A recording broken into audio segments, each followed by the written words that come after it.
necesitamos que nos pase consulta porque el 70% de la población que tenemos es muy mayor, no se puede desplazar y lo que reivindicamos es que nos pase consulta porque no entendemos que, por ejemplo, los centros comerciales, bares, terrazas estén abiertos, la gente pueda ir libremente a comprar. ¿Qué tal? Buenas tardes. Se quejaba ese alcalde de que la mayoría de los consultorios locales en el medio rural siguen cerrados desde que comenzó el estado de alarma y ahora con la llegada de forasteros y veraneantes se duplica la población de estos pueblos y siguen sin servicio sanitario. Hoy en las Cortes Regionales todos los grupos han pedido la atención presencial en todos estos centros, pero sin fecha en el calendario. Y hoy les vamos a contar también varias historias humanas, la de una hija que vio como a su madre con coronavirus no la hospitalizaron y la dejaron en la residencia, y un testimonio además que cobra fuerza en estos momentos en plena polémica por la gestión sanitaria llevada a cabo en las residencias. Y también conocerán a dos mujeres que buscan a sus hermanos robados. Pero la noticia del día está en los juzgados de Plaza de Castilla, donde el delegado del Gobierno de Madrid ha comparecido esta tarde ante un supuesto caso de prevaricación al permitir la manifestación del 8 de marzo cuando el coronavirus estaba en España. Álvaro Lúa insiste en que no vio riesgo alguno en esa gran manifestación. Sí, ni en esa del 8M ni en otras que se celebraron también esos días. El interrogatorio a José Manuel Franco ha durado hora y media. Insiste el delegado del Gobierno en Madrid en que en todo momento lo que se hizo fue seguir el criterio de los expertos. Son imágenes duras de la pandemia, pero ninguna de ellas es en España. Nuestro país y sobre todo Castilla y León no ha permitido grabar la realidad de lo que ha ocurrido con esta enfermedad. Nos han robado la parte gráfica de esta crisis que pasará a la historia. Esta ha sido la tarde más calurosa de la semana, pero mañana cambia el tiempo. Va a llegar una borrasca por el norte que nos dejará lluvias, viento y temperaturas mucho más frescas.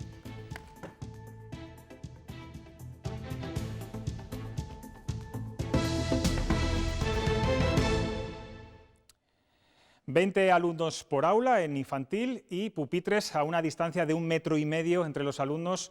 Son algunas, a partir de cuarto de primaria, son algunas de las medidas que quiere llevar a cabo el Gobierno de cara a la vuelta al cole a partir de septiembre.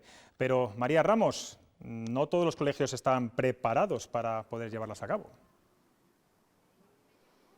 Buenas tardes. Va a ser complejo porque en infantil y hasta cuarto de primaria la ratio de alumnos por clase baja de 25 a 20. Eso significa que, por ejemplo, en un centro en el que haya 3 grupos por cada curso, van a tener que habilitar 7 aulas nuevas con su profesorado correspondiente. A partir de quinto de primaria, en secundaria y en bachillerato, la norma cambia. Ya no hay máximo de alumnos por clase, pero sí que será necesario más espacio porque los estudiantes deberán guardar una distancia de seguridad de 1,5 metros y además ellos sí tendrán que utilizar de forma obligatoria la mascarilla. Mañana el Gobierno va a presentar este documento de vuelta a las aulas a partir del 9 de septiembre de forma presencial a las comunidades autónomas en la sectorial de educación. En infantil y hasta cuarto de primaria habrá un máximo de 20 alumnos por clase. Podrán moverse libremente, sin distancia social y solo tendrán que ponerse la mascarilla si salen del aula. El Gobierno los considera grupo de convivencia estable. Tenemos que proponer medidas que sean factibles y que se puedan aplicar con una cierta coherencia. No podemos tener niños de 4, 5, 6 años sentados en una silla sin moverse durante 6 o 7 horas al día. A partir de quinto de primaria, en secundaria y bachillerato, olvídense de esta imagen. Las mesas tendrán que estar colocadas a 1,5 metros de distancia, aunque no habrá máximo de estudiantes. Para ellos, la mascarilla será obligatoria, solo se la podrán quitar cuando estén sentados en su pupitre. Los centros tendrán que limpiar una vez al día, ventilar entre clases y cambiar los horarios de los recreos. Tenemos que evitar el que a las entradas y salidas de los colegios haya aglomeraciones que echen por tierra el esfuerzo que se hace dentro del colegio. Esto se puede conseguir con varias opciones. Una de ellas es, por ejemplo, el escalonamiento en la entrada a los colegios. Y en los recreos y en los patios lo mismo. La vuelta al cole el 9 de septiembre se hace con un dato tranquilizador. Solo el 1,37% de los casos confirmados de coronavirus corresponde a menores de 19 años. Los sindicatos reciben con incertidumbre estas medidas que requerirán grandes recursos económicos y personales. La escuela concertada piensa ya en el coste de una mascarilla por alumno al día, aunque dice que hay tiempo para prepararse. Por un lado está la parte laboral, ¿no?, que todas las empresas tenemos que cumplir, pues bueno, además en el sector educativo, pues incluso con más rigor, ¿no?, incluso tener previstas pruebas serológicas antes de que comience el curso. Pero luego también está la parte didáctica, ¿no? ¿Cómo vas a evitar que unos niños tan pequeños, de 3 a 6 años o los primeros cursos de primaria, respeten esas distancias, ¿no?, cuando es tan complicado? Llamadme ingenuo o iluso, pero yo sigo albergando una esperanza de que este caso tiene que tener, esta causa tiene que tener un final, y tiene que ser un final justo. El Supremo está revisando el primer caso de bebés robados, el de Inés Madrigal, la murciana conocida por ser la primera mujer que llevó a juicio un caso de este tipo en España. En su día se consideró que el delito había prescrito, pruebas halladas posteriormente han permitido su revisión y eso da esperanza a cientos de familias como las de 2 leonesas que buscan a sus hermanos ya que sus padres están muertos. Esta es su historia. Sus hermanos y hermanas fueron bebés robados. Le enseñaron pues el típico bebé que enseñaban a todo el mundo, que solo se le veía la carita y las pestañas congeladas. Mi madre siempre dijo que se lo habían robado. Cuando salieron a la luz los primeros casos de bebés robados, María José decidió coger las riendas de la situación en lugar de sus padres. Mi madre tiene todo borrado, no le preguntes nada de lo que pasó porque no se acuerda de nada. Lo mismo hizo Almudena. No están mis padres para podérselo decir ellos, lo que siempre quisieron, porque para ellos éramos hijos todos. Con el paso de los años, la documentación se convirtió en prueba. Toda la documentación que yo tengo, la huella de mi hermano, del pie, de todo, mi madre no la tuvo. Y muchos de los datos que allí aparecían resultaron estar falsificados. Aquí pone los 24 años, donde tenía 29. Y en el hospital no hay nada. O sea, no existe mi madre. Tampoco hay rastro de tantos niños supuestamente fallecidos. Yo he estado en el cementerio, la fosa común no existe. Si el caso de Inés Madrigal prospera, tanto Almudena como María José volverán a los juzgados. Sí, volvería a denunciar. Porque se han reído de nosotros, de nuestra cara. Pero hasta que la revisión prospere, tendrán que seguir indagando en el pasado. Ayer el juzgado de lo penal de Ávila emitió la primera condena en España contra 2 personas por acabar de manera ilegal con la vida de un lobo. Es una sentencia pionera en España que será recurrida. El abogado de los cazadores considera desorbitado el fallo pese a que no se les impuso los 2 años de prisión que pedía la acusación. Esa cuantía diaria de 100 euros diarios, que me parece una barbaridad. Estamos hablando que las multas van de 2 a 500 euros día. Pero es que ni siquiera las multas que han puesto a futbolistas o a millonarios han llegado a los 100 euros, con lo cual es otro despropósito más de la sentencia. Con lo cual, con todo esto y demás, pues he recibido instrucciones de mis clientes pues para apelarla inmediatamente. Además de esta condena inédita hasta ahora en Castilla y León a estos 2 cazadores, durante esta pandemia han surgido varias noticias relacionadas con el sector cinegético, entre ellas la sentencia del Supremo que rechaza los argumentos esgrimidos por el TSJ de Castilla y León para la paralización de la caza en la comunidad.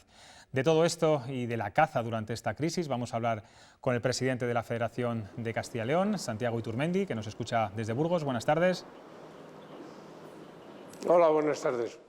Bueno, lo primero, ¿qué le parece esta primera condena a 2 cazadores por matar a un lobo en una montería celebrada en 2015 en Tornadizos, en Ávila? Hablamos de casi 34.000 euros de multa. Bueno, la verdad es que el baremo de sanciones en el mundo de la caza hace unos poco tiempo, 2 o 3 años, se subieron el 400% las sanciones. Entonces creo que es una sanción, con todo el respeto a las decisiones judiciales, desproporcionada. Entonces entiendo, de lo poco que he podido profundizar en la noticia, tampoco veo muy normal que la Fiscalía no haya querido pronunciarse ni haya querido acusar a los cazadores. Pero bueno, pienso que recurrirán y bueno, pienso que cambiará el criterio de la judicial. De todas formas, desde la Federación somos partidarios de que a la gente que no cumple con las normas, mano dura, pero dentro de un orden, que no somos un colectivo de delincuentes. Otro fallo que imagino que le habrá gustado más es el del Tribunal Supremo del pasado 27 de mayo, que tumbaba la decisión del TSJ de Castilla y León en la que se regula la conservación de las especies cinegéticas. ¿Qué supone esto para el sector? ¿Es ya el fin de esta guerra judicial? Bueno, efectivamente, más que el fin es la tranquilidad, es el sentar jurisprudencia, como no puede ser de otra forma, por parte del Tribunal Supremo, y lo que es más importante, tumbar unos argumentos que han venido durante muchos años por esa sala de lo contencioso administrativo del TSJ de Valladolid, haciendo muchísimo daño a la actividad cinegética y, lo que es peor, creando una incertidumbre al colectivo, que todo el mundo pensaba que en algún momento podía haber alguna resolución o algún dictamen o alguna sentencia que suspendiera la caza y se quedara una campaña sin cazar. Bueno, tranquilidad, fundamentalmente tranquilidad, y sobre todo pues dar la bienvenida a que ahora el sentido común del Tribunal Supremo pues ha impuesto y evita esa incertidumbre que teníamos todo el colectivo de cazadores de la región. Sí, porque son varias las denuncias de grupos ecologistas y las sentencias a favor del TSJ y en contra de la caza en los últimos años. Yo no sé si se han sentido desprotegidos los cazadores desde un punto de vista político, judicial, incluso social. ¿Se ha manchado de alguna forma la imagen del sector? Bueno, efectivamente, lo que es más preocupante es que esa sala, todas las resoluciones y dictámenes y sentencias que ha emitido eran contrarias a los intereses de la caza, lo cual estadísticamente denota una cierta actitud extraña, por llamarlo de alguna forma. Entonces, pues bueno, esto se acaba o se debe de acabar, aunque no nos podemos olvidar de que estas minorías radicales, los ecologistas radicales y los animalistas, lo que buscan en definitiva es que no se cace en ningún sitio de España, ni en Castilla y León, y que el mundo rural y que la gente de los pueblos, pues si lo pasan mal o dejan de percibir unos ingresos muy importantes que genera la caza, pues no creo que les importa mucho. Y otra cosa muy importante que tiene que saber la sociedad es que ellos dicen que no a la caza, pero jamás dicen cuál es la alternativa a la caza que ellos propondrían, seguramente porque no existe.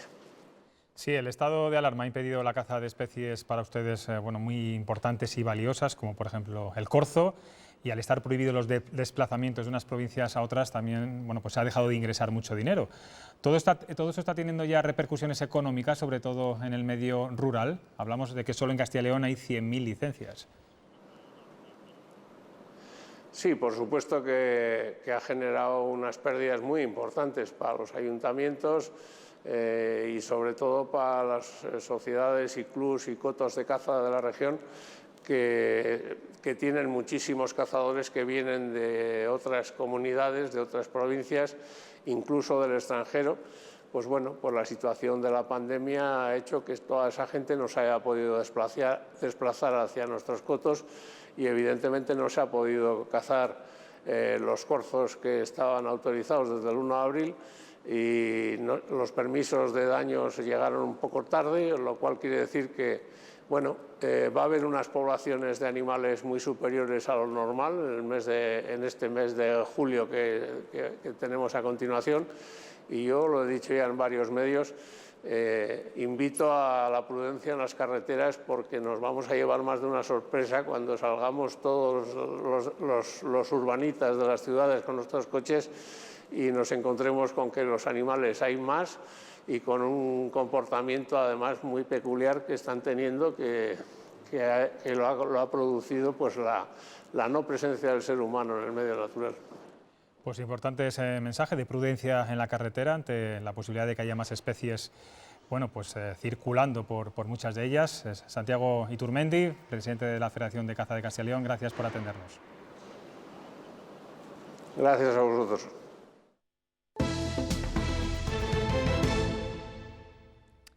Esta tarde ha comparecido el delegado del Gobierno de Madrid en los juzgados de Plaza Castilla, que investigan si era o no consciente del riesgo sanitario al permitir la manifestación del 8 de marzo. José Manuel Franco asegura a la salida que no había ningún elemento para prohibir la gran manifestación del Día de la Mujer. Álvaro Lúa, ¿qué más argumentos ha esgrimido para defenderse?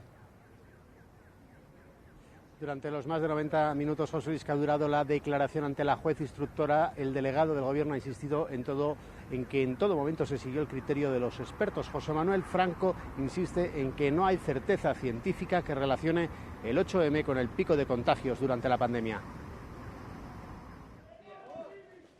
Hora y media ha durado la declaración del delegado del Gobierno en Madrid ante la juez Carmen Rodríguez Medel. En aquel momento no había ningún elemento que me llevase a prohibir, fíjense, el ejercicio de un derecho fundamental. Su estrategia de defensa coincide con los argumentos de la Fiscalía y la Abogacía del Estado, que insisten en que no hay indicios de delito y, por lo tanto, no hay base para la acusación. Se hizo lo que en aquel momento marcaba la ley y lo que en aquel momento nos decían los expertos sanitarios que se podía hacer.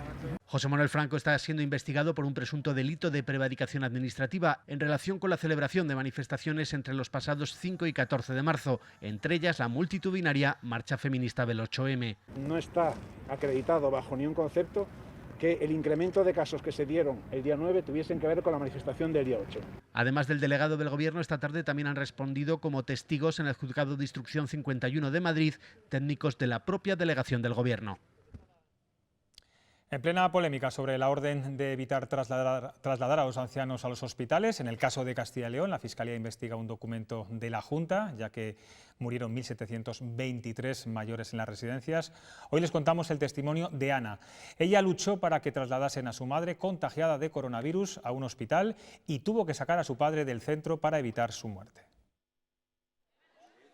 Los padres de Ana se contagiaron de coronavirus en la residencia, él asintomático y ella grave. Te dicen que tu madre está muy grave, pero que no la van a trasladar a un hospital y que lo mismo que le pueden hacer en un hospital se lo van a hacer allí, pues para empezar, pues no te lo crees. La Consejería de Sanidad había ordenado que no moviesen a los mayores de los centros. Es una situación horrible porque es lo primero, una impotencia tremenda. Tras su insistencia la trasladaron al hospital, falleció allí. Yo cada día veía en los informativos a todas estas personas mayores que salían de los hospitales y de las UCIs, pensaba, a mi madre no le han dado esta oportunidad, no le han dado esta opción. Ana peleó para sacar a su padre de la residencia. Estaban 250 personas con una enfermera, cuando la mitad de la residencia estaba contagiada ya y muchos de ellos en estado grave y muy grave. Son 2 de los 54 afectados que van a denunciar la gestión de las residencias y de las consejerías de Sanidad y Familia. Porque entendemos que esos 2 escritos lo que hacen es condenar a la muerte, a una muerte gratuita a muchas personas mayores. En Castilla y León han fallecido más de 2.500 mayores en residencias. La Fiscalía ha abierto diligencia en 20 de ellas. Según la consejera de Familia e Igualdad de Oportunidades de la Junta, no había ninguna prohibición de trasladar a los mayores de las residencias a los hospitales. En el día más crítico de la pandemia se llegó a trasladar a más de 700. Se les ha dado hospitalización domiciliaria, trasladando allí los médicos, las medicinas, los equipos que necesitaban.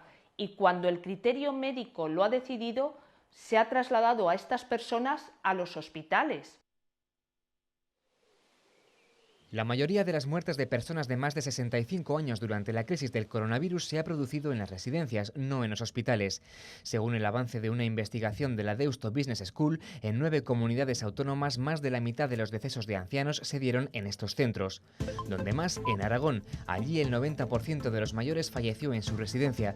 Le sigue La Rioja con el 87% y Castilla y León con el 75%. Con datos a 4 de junio, el informe recoge más de 3.400 ancianos fallecidos en nuestra comunidad. De ellos, casi 2.600 murieron en la residencia. Navarra, Cantabria y Extremadura continúan la lista con más del 60% de los fallecimientos en geriátricos. Madrid se sitúa en la media nacional. El 45% de los ancianos murió en una residencia. El estudio cruza los datos de las comunidades autónomas con los de los registros civiles. En todo el país, desde el 13 de marzo hay 40.700 muertes de ancianos más que el año pasado, de ellas casi 20.000 en residencias. Para los autores del informe, estas instalaciones seguirán siendo necesarias en un contexto de envejecimiento de la población, pero creen que habrá que adaptarlas y potenciar la atención sanitaria. El Congreso de los Diputados ha aprobado esta tarde el ingreso mínimo vital sin un solo voto en contra. El PP lo ha apoyado porque el Gobierno acepta debatir enmiendas. El resto de partidos lo ha respaldado, con la excepción de Vox, que se ha abstenido, aunque llevaba días diciendo que iba a votar que no. 2 ministros se han repartido la defensa del decreto. El ingreso mínimo vital debe entenderse, señorías, simultáneamente como una herramienta para la lucha contra la pobreza y una palanca para la inclusión social. Creo que es una buena noticia que el Partido Popular haya finalmente rectificado. El PP lo respalda, aunque hay cosas que no le gustan. El Gobierno se apropia de una competencia autonómica, exceptúa al País Vasco y a Navarra. Asume la duplicación de la prestación. Así, el ingreso mínimo vital recibe el voto afirmativo de todos los partidos menos de Vox, que primero dijo que sí, después que no y finalmente se abstiene. No vamos a votar en contra de esta medida, señor ministro, porque nuestros compatriotas necesitan ayuda, pero tampoco podemos votar a favor. Que haya bastante consenso con esta medida no significa que el Congreso se haya convertido en un oasis político. Jolín, qué pena, chicos. Perdón. Pero ya los insultos a la exministra Carcedo desde la bancada popular es algo inaceptable. Una muestra más de la crispación que Casado atribuye a que el PSOE no acepta las propuestas del PP. Quedará muy claro para toda España que es usted y sus socios los que esparcen el veneno de la confrontación. Eso es lo que ustedes han hecho, Silencio, utilizar el virus precisamente para derrocar al Gobierno de España. Y Sánchez achaca la brusquedad política a la estrategia del Partido Popular.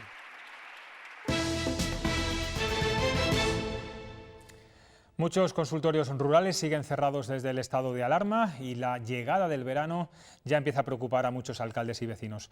No entienden que en la desescalada se permita ir a las terrazas, a los bares, a los cines, mientras que la asistencia sanitaria sigue en fase cero.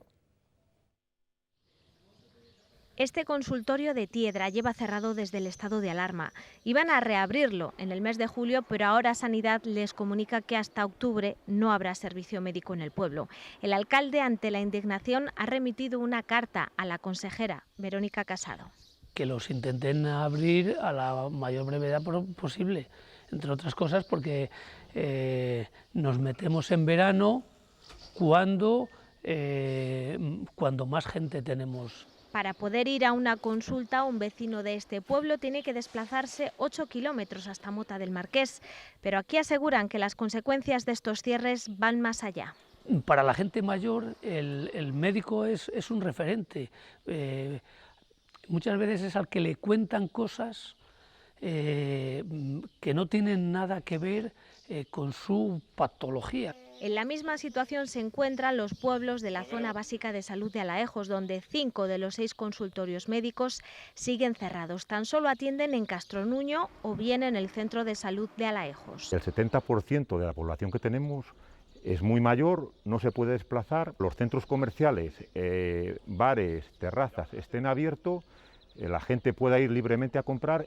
¿Y por qué no se puede venir el médico a pasar consulta al pueblo? Y piden que la situación sea flexible. Que quizá tenemos que ser un poco condescendientes, es decir, en vez de 3 días tienen que ser 2. También han remitido una carta a Verónica Casado, pero en ningún caso han recibido aún respuesta. Pues precisamente hoy ha habido unanimidad en las Cortes Regionales para pedir reabrir la atención presencial en los consultorios locales con garantías de seguridad. Eso sí, ninguno de los grupos parlamentarios de momento pone fecha. La iniciativa partió del PSOE y así de satisfecho se mostraba Luis Tudanca. Les vamos a lanzar un mensaje de tranquilidad para que se recupere la atención presencial en la sanidad rural de nuestra comunidad autónoma. En el bien de la unidad, del consenso y de la lealtad vamos a aceptar sus enmiendas para que hoy vayamos con un mensaje de que la política sirve. Que efectivamente nos faltan medios, pero tenemos que ser innovadores, como estamos intentando, con medidas que realmente protejan a nuestros ciudadanos y desde luego solucionemos los problemas. También hay preocupación y enfado entre los futuros MIR. Debido a la pandemia van a tener que elegir destino de forma telemática en lugar de presencial, lo que consideran que les va a suponer un grave perjuicio.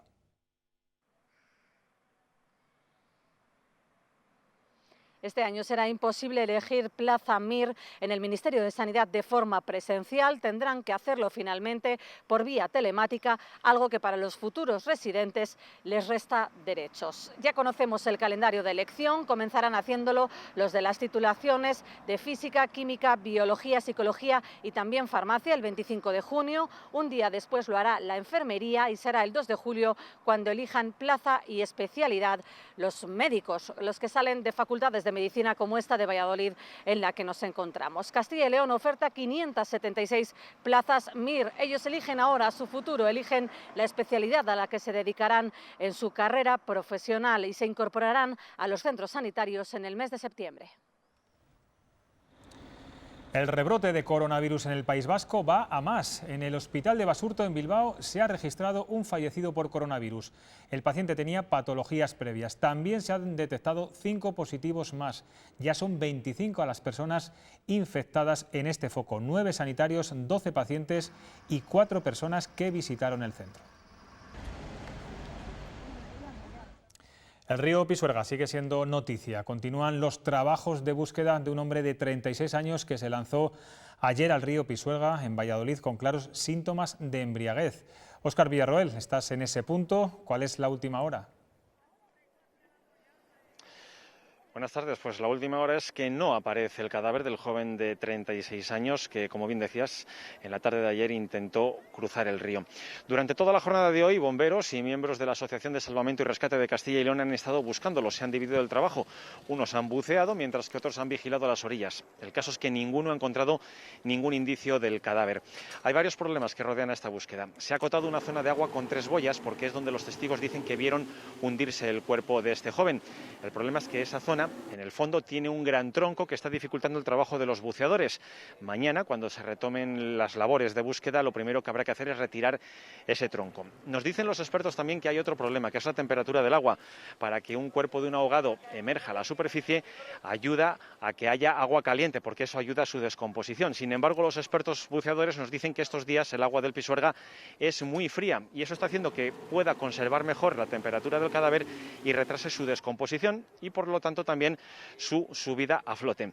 También es una zona que tiene importantes corrientes subterráneas que, a medida que se vaya descomponiendo el cadáver, irá arrastrando el cuerpo, de tal manera que nos dicen los buceadores que no sería descabellado que pase una semana hasta que el cuerpo aparezca y no lo haga aquí, sino a varios kilómetros de distancia, por ejemplo en la confluencia entre Valladolid capital y Arroyo de la Encomienda.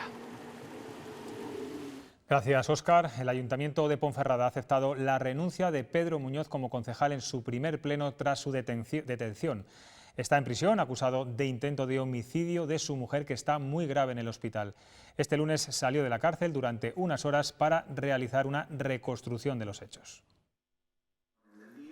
Primer pleno del Ayuntamiento de Ponferrada después de la detención de Pedro Muñoz, en el que se ha aceptado su renuncia al acta de concejal. Los grupos han deseado la pronta recuperación de Raquel Díaz, mujer del exedil. Pedro Muñoz se encuentra en prisión, acusado de los delitos de homicidio en grado de tentativa y de malos tratos continuados. La Fiscalía recurrirá ante el Tribunal Supremo la sentencia del caso Arandina, dictada en marzo por el Tribunal Superior de Justicia de Castilla y León. Considera que las condenas a Carlos Cuadrado y Víctor Rodríguez no se ajustan a derecho porque se aplicó de forma indebida el atenuante de edad o el grado de madurez con la víctima. La Fiscalía no rebate la absolución de Raúl Calvo. Segunda jornada del juicio por el asesinato de 5 jesuitas españoles en 1989 en El Salvador. El principal acusado, el ex viceministro de Defensa salvadoreño, ha negado su participación en la masacre porque alega que no controlaba al ejército. Se enfrenta a 150 años de prisión. Instituciones Penitenciarias ha ordenado el traslado de 4 presos de ETA, 2 de ellos a cárceles de Castilla y León. Balbino Sáez Olarra será trasladado de Valencia a Valladolid. Fue condenado a 20 años por el intento de asesinato de los exministros socialistas José Barrionuevo y Matilde Fernández. El otro es Asier Rodríguez López, al que moverán de Granada a Soria. Cumple una condena de 20 años por el intento de asesinato de 2 erchainas. La OCDE prevé que el PIB español caiga un 11,4% y hasta 3 puntos más si hay rebrote de coronavirus.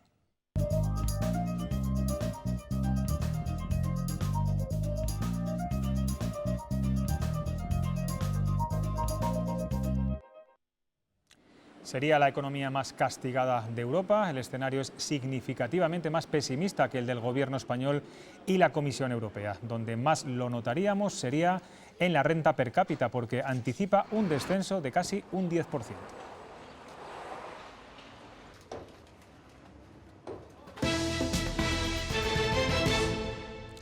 En Soria, una decena de vecinos han tenido que ser desalojados de sus casas. La razón, unas grietas en el edificio colindante al suyo. Afortunadamente no ha habido que lamentar heridos y el ayuntamiento ahora trabaja de forma urgente para reparar la parte dañada del edificio. Un grupo de entre 10 y 12 personas que vivían en este inmueble han sido desalojadas de forma preventiva. El motivo, unas grietas que han aparecido en el muro del edificio contiguo. Los afectados vivían en las plantas segunda, tercera y cuarta de este inmueble de Soria capital y se espera que vuelvan a sus casas el próximo martes. De momento han pasado ya a recoger sus enseres personales. Por lo que nos han dicho, habían puesto un testigo, se ha ampliado la grieta y nos han dicho que para casa, pero debe ser en el edificio colindante por dentro, que claro, si se puede venir abajo y se viene hacia nosotros, claro, entonces por seguridad, pues oye. Uno de los signos del avance hacia la nueva normalidad lo hemos visto en Ávila, donde acaba de abrirse al público su monumento señero, la muralla, con muchas medidas de seguridad y tímidamente los abulenses y algún visitante de la provincia han podido disfrutar de las vistas y de su paseo por el Adarve tras meses de espera.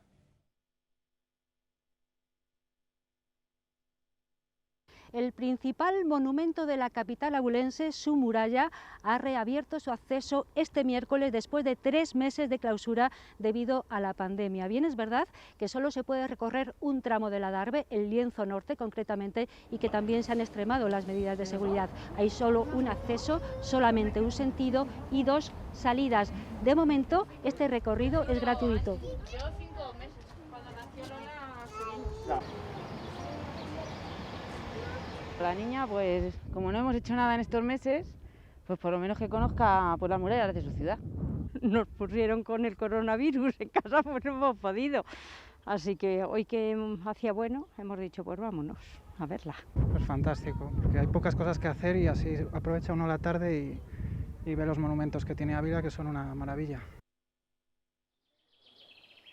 No habrá temporada de fuentes este año, así lo ha asegurado Patrimonio Nacional al no poder garantizar la seguridad ante las más que previsibles aglomeraciones en los 2 días grandes que quedan, ese día de Santiago y el día de San Luis. Eso sí, desde primera hora de la mañana ya han reabierto sus puertas el Palacio Real de Río Frío y el Palacio Real de la Granja, 2 de las joyas más importantes que tenemos en la provincia de Segovia. Lo han abierto con fuertes medidas para garantizar la seguridad tanto de los trabajadores como de los visitantes. Algunas de esas medidas son, por ejemplo, tomar la temperatura nada más entrar o que está prohibido sentarse en los bancos, están cerrados los aseos y el aforo está limitado. Ya conocemos los 18 finalistas del concurso El Pueblo Más Bello de Castilla y León, organizados por esta casa. Competirán en 2 categorías, una para localidades de hasta 1000 habitantes y otra para los que tienen entre 1000 y 10.000 vecinos. A partir de octubre, ustedes con sus votos pueden decidir quién será el ganador de esta 4ª edición. Y no nos olvidamos de la búsqueda del cocodrilo del Nilo en el río Pisuerga. Aún siguen buscándolo, pero mientras tanto en las redes sociales, que nunca descansa, se siguen publicando memes y frases divertidas que se están haciendo virales por toda España. ¿Qué hace un cocodrilo en el Pisuerga? Es la pregunta que todos nos hacemos y que los memes se han encargado de contestar. Parece que al caimán le pilló el estado de alarma en plena visita al Pisuerga y hasta la fase 3 no podrá volver al Nilo. Y eso que en la fase 1 también estaba prohibido el baño en el río. Y es que, una vez más, los Simpson, como nos recuerda Óscar Olmos, han vuelto a predecir el futuro. Justo para ellos, para los vallisoletanos, es esta recomendación. Ya saben, a un cocodrilo de distancia para su seguridad.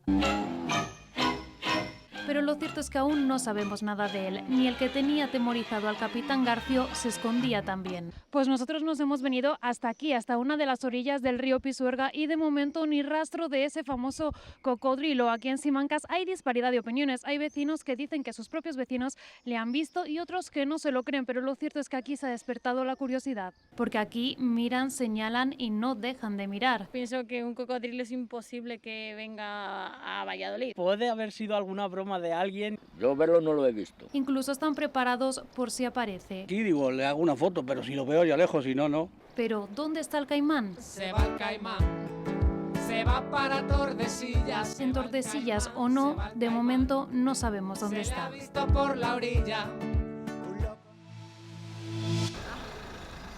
Y así han amanecido 14 estatuas de Zamora. Es la campaña del ayuntamiento para concienciar de su uso. Los personajes más ilustres de la ciudad nos recuerdan también que hay que desecharlas correctamente para cuidar el medio ambiente.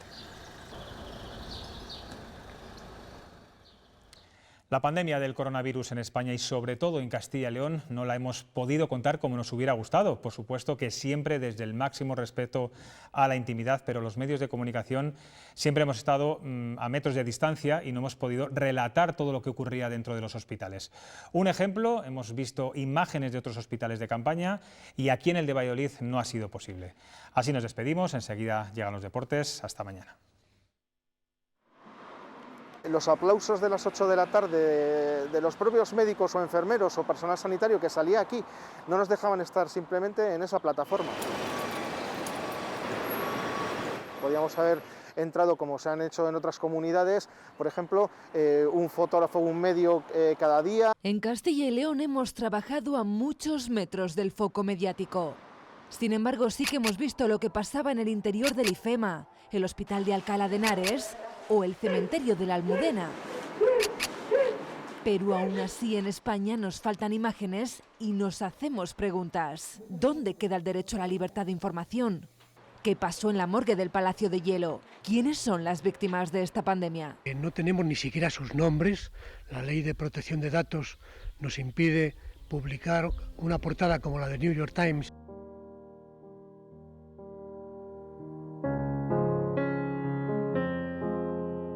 Alberto pudo retratar a uno de los fallecidos del COVID-19. Con esta foto llegó la polémica. La imagen narraba una historia que iba más allá del reflejo de un cuerpo sin vida. Contaba también un montón de gente que estaba muriendo en domicilio sin ser contabilizada. Contaba también que no todos los confinamientos estaban siendo de la misma manera, porque había mucha gente pobre compartiendo piso, hacinada en pisos. De Italia hemos visto UCIs, féretros, de Estados Unidos fosas comunes, pero aquí, en nuestro país, nos hemos quedado sin memoria gráfica. Que han faltado imágenes de las consecuencias de la enfermedad, de la muerte. Se nos ha escapado la realidad, esa realidad cruda y dura que han vivido quienes se han dejado la piel en la primera línea de la batalla.